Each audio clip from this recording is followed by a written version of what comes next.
তো এখন আমি যে ছবিটা ড্র করছি সেটা হলো একটি গ্রামের দৃশ্য, ঠিক আছে। মেন কথা হলো ছবিটা আমি প্রথমে ড্র করেছিলাম তখন আমার মোবাইলটা পুরো পজ থেকে গিয়েছিল ক্যামেরার, ঠিক আছে। তো আমি এটাকে আবার আউটলাইন করে দেখিয়ে দিচ্ছি স্কেচ পেন দিয়ে যে আমি কিভাবে এটাকে স্টার্ট করেছিলাম, ঠিক আছে। তো আমি প্রথমে নারকেল গাছগুলোকে ড্র করেছিলাম, ঠিক আছে। তো তারপরে পাতাগুলোকে কিভাবে করতে হবে দেখো, এটা জাস্ট একটা আউটলাইন। মেন হলো তোমার কালারেই সব, ঠিক আছে। আউটলাইনটা কীভাবে আমি করেছি সেটাই তোমাদেরকে দেখাচ্ছি। তো তারপরে বানিয়েছি ঘর, ঠিক আছে। আস্তে আস্তে জিনিসটাকে দেখো, আমি একটু স্পিড করেছি, ঠিক আছে, একটু তাড়াতাড়ি দেখানোর জন্য। তো তোমাদের অসুবিধা হবে না, তোমরা দেখলে বুঝতে পারবে। কালারটাও দেখিয়েছি, পুরো কালারেই সব।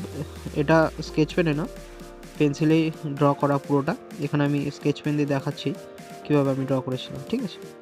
তো কালারটা যখন করছি দেখবে আমি কালার করার জন্য ইউজ করেছি ডমসের কালার। আর প্রতিবারে দেখবে আমি কালার মিক্সিং আছে, ঠিক আছে। লালের সাথে হলুদ, তারপরে নীলের সাথে সাদা, এইভাবে কালারগুলোকে মিক্স করেছি, ঠিক আছে।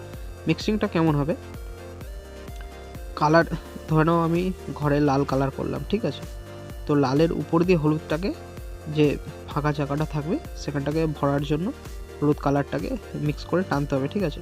তো তোমরা দেখো, দেখলে বুঝতে পারবে আমি কালারটাকে কীভাবে করেছি। না বুঝলে আমাকে কমেন্ট করে জানাও, আমি তাহলে ভালো করে জিনিসটা দেখিয়ে দেবো, ঠিক আছে।